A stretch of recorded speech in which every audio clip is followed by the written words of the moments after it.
For decades, Singapore property has been built on a handful of simple beliefs: buy freehold, buy near an MRT station, buy in a prime district, or buy early, hold it forever. We've heard these phrases so often that many of us no longer question them. They have become accepted truth. But what if some of these truths are no longer true? Or perhaps they were never completely true to begin with? Why this matters? Every year, thousands of Singaporeans make one biggest financial decisions of their life. Some are buying their first home, others are upgrading, some are investing for retirement, many are committing millions of dollars based on advice from friends, family, social media, or headlines. The problem is, markets don't reward popular opinions. Markets reward informed decisions. Let's start with a few statements you have probably heard before. Freehold is always better than leasehold. Older projects always lose value. New launches are always the safest investment.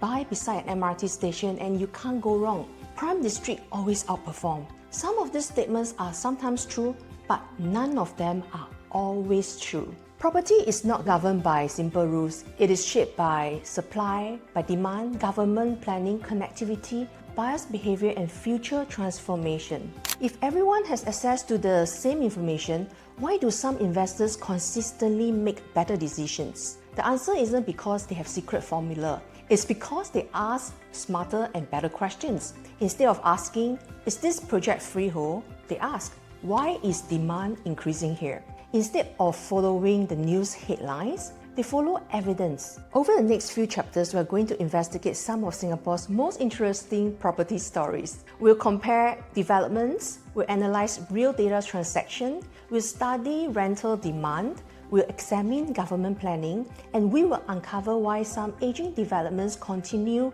attracting buyers while others struggle. By the end of this documentary, I want you to remember every statistic. I want you to remember one thing: good property decisions don't begin with answers. They begin with better questions. Let's begin with a puzzle. Two aging condominiums.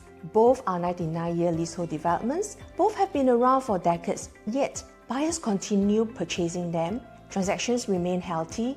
Demand has not disappeared. If lease decay tells only part of the story, what is really happening? So let's find out. In the last chapter, we challenged some of the biggest myths in Singapore property. Now, let's put one of the myths to the test. Many people believe that as a lease gets shorter, a property's value must inevitably decline. It sounds logical, but does the market always behave that way? To find out, let's look at two familiar developments along the East Coast: Mandarin Gardens and the Bayshore. Here's what makes this comparison interesting. Neither development is freehold. Both are 99-year leasehold projects. Both have been around for decades, yet both continue to record healthy resale transactions and attract buyers. If lease decay were the only factor that mattered, we would expect demand to weaken steadily over time. But that's not what the transaction data shows. People are still buying, homes are still changing hands, and that tells us something important. Remaining lease is only one part of the equation. Why buyers are still interested? When buyers evaluate a property, they don't look at lease tenure alone. They look at location, lifestyle, connectivity, future transport improvement, large unit sizes, established communities, and whether they believe someone else will still want to buy that home in the future. These are the forces that continue to support demand. Mandarin Gardens has remained relevant because of its generous layouts, large site, lifestyle appeal, and established reputation. The Bayshore benefits from its coastal location and the transformation taking place around the Bayshore precinct, including improved connectivity and future redevelopment. Different projects, different strength, yet both continue to attract market interest. So what have we learned? This isn't a story about freehold versus leasehold. It's a story about understanding what truly drives value. Lease tenure matters, but it is not the only thing that matters. The market rewards a combination of factors, and the best investors learn to recognize them. That raises an even bigger question. If simple rules don't explain market performance, how do professionals evaluate property? That's exactly what we'll investigate next. By now, we have learned something important. Two mature leasehold developments can continue to perform well, So if tenure alone doesn't explain market performance, what does? This is where professionals begin to think differently. Most buyers compare brochures, they compare facilities, swimming pools, clubhouses, show flats. Professionals start somewhere completely different. They start with evidence. Every transaction tells a story. Every rental contract reveals demand. Every government plan hints at the future.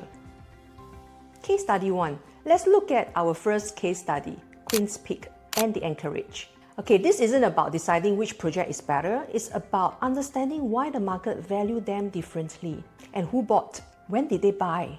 How long did they hold? What returns did they achieve? Those questions reveal far more than marketing brochures ever can. Now let's compare Queen's Peak with Sterling Residences. The two developments are close to each other. They attract similar buyers, yet they haven't always performed in exactly the same way. And why?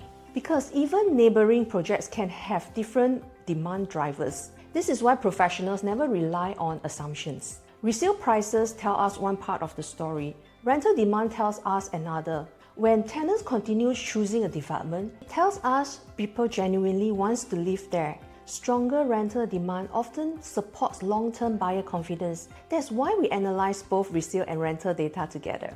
By now, a pattern should be emerging. Professionals don't ask, should I buy this condo? They ask, why is demand increasing? Who will buy from me in the future? What government plans could change this neighborhood? What risk am I overlooking? The better the questions, the better the decisions. And that leads us to another important discovery. If mature leasehold projects can still perform well, why are buyers willing to pay hundreds of thousands of dollars more for freehold? Is that premium always justified? That's our next investigation. So far, we have discovered something surprising. Mature leasehold developments can continue attracting buyers. That naturally leads to another question. If that's true, why do so many buyers still pay a significant premium for freehold? Year after year, buyers are willing to spend substantially more for freehold homes. Sometimes the difference is hundreds of thousands of dollars, sometimes it's even more. But before deciding whether the premium is worth paying, we need to understand exactly what we are buying. When we pay more for a property, we're not just paying a higher purchase price, we're committing a larger down payment, paying higher stamp duties, taking on a larger mortgage, paying more interest over time, and locking up more capital that could have been invested elsewhere. These costs are often overlooked.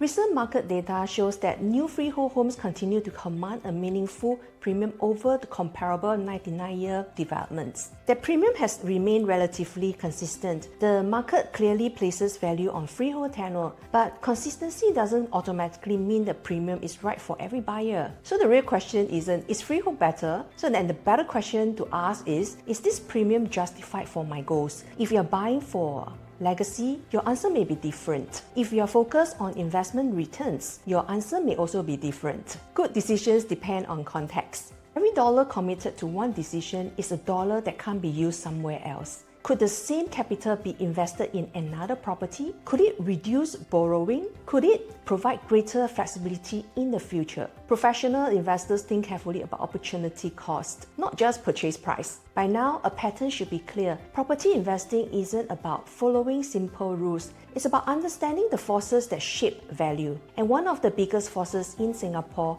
is government planning. Let's discover how professionals read Singapore's future. If chapters 2, 3, and 4 taught us anything, it is that property value isn't determined by tenure alone. So what else shapes the future of a neighborhood? The answer is something that most buyers rarely study: government planning. The hidden blueprint, every road, every MRT line, every new town, every park, every commercial hub starts as a plan. Long before construction begins, the future already exists on paper. Professionals know this. That's why they don't just study today's Singapore. They study tomorrow's Singapore, the master plan. One of the most valuable tools available to every buyer is the URA master plan. It doesn't tell us which property to buy, but it helps us understand how neighborhoods may evolve, like new transport links, new housing, new commercial district, new parks. Each of these changes can influence demand over time. Think about the Long Island project, the transformation of the Bayshore precinct. the future development opportunities around Paya Lebar Air Base, the North-South Corridor, or even the long-term plans surrounding Orchid Country Club. Each project has the potential to reshape how people live, travel, and work. Professional investors pay attention long before construction is complete. The master plan is only the beginning. Street block plans provide an even more detailed picture of how individual sites may change. Understanding these plans help us see opportunities that many buyers simply overlook. The biggest opportunities often appear before the cranes arrive. By the time everyone can see the transformation, most of the value has already been recognized by the market. That is why professionals spend so much time studying planning documents. They are not predicting the future, they are preparing for it. We have explored the myth, we have investigated the evidence, we've learned how to read Singapore's future. Now it's time to bring everything together. Let's build a framework that anyone can use to make better property decisions.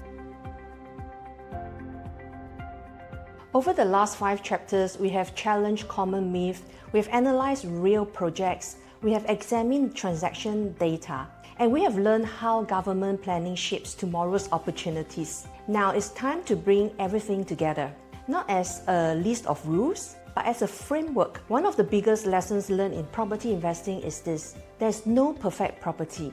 There's only the property that best fits your objective. That is why professionals don't rely on simple formulas. They rely on repeatable decision-making process. The first question is simple. Where is Singapore growing? Study the master plan. Understand new transport links. Look for future employment centers. Growth creates demand, and demand influences value. If a property commands a premium, ask why. Is the premium supported by location, scarcity, or future potential? Or are you simply paying more because of perception? Always understand what you are buying. Every property you buy today becomes someone else's purchase tomorrow. Think about your future buyer. Will they still find this location attractive? Will the neighborhood continue improving? An exit strategy begins on the day you buy. Don't rely on opinions. Study transaction history. Study rental demand. Compare similar developments. Let evidence challenge your assumptions. The data won't make the decision for you, but it will help you make a better one. Professional investors don't just search for reasons to buy, they actively search for risk. Future supply affect prices. Could policy changes influence demand? Could interest rate change affordability? The best decisions are made by testing your own assumptions. These 5 questions won't guarantee success. No framework can, but they can help you avoid making decisions based on myths. Instead of chasing headlines, you learn to think independently, and that's the greatest advantage any investors can have. So after everything we've discovered, one final question remains. If I were buying a property today, how would I apply this framework? Let's find out.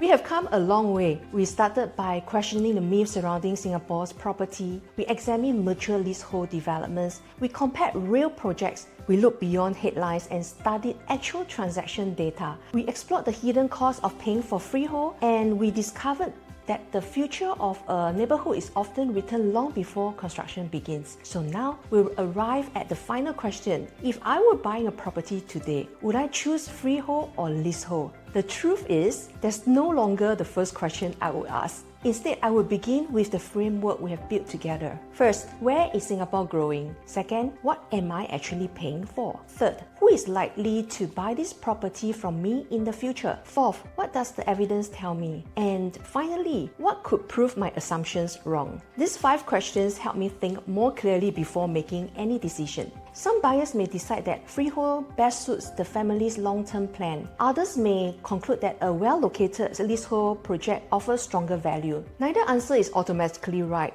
The right answer depends on your objective, your finances, and your tolerance for risk. Throughout this documentary, one lesson has remained constant. Property investing isn't about predicting the future perfectly. It's about making better decisions with the information available today. The more thoughtful your process, the more confident your decisions become. If there's one idea I hope you remember, it is this. Don't buy because everyone else is buying. Don't avoid a property because of a single headline. And don't let simple rules replace careful thinking. The best investment isn't necessarily the most expensive one. It is the one you understand the best. Thank you for joining me on this journey. I hope this documentary has changed the way you think about property. Because once you begin asking better questions, you will start making better decisions. And that may be the greatest investment you ever make. Thank you.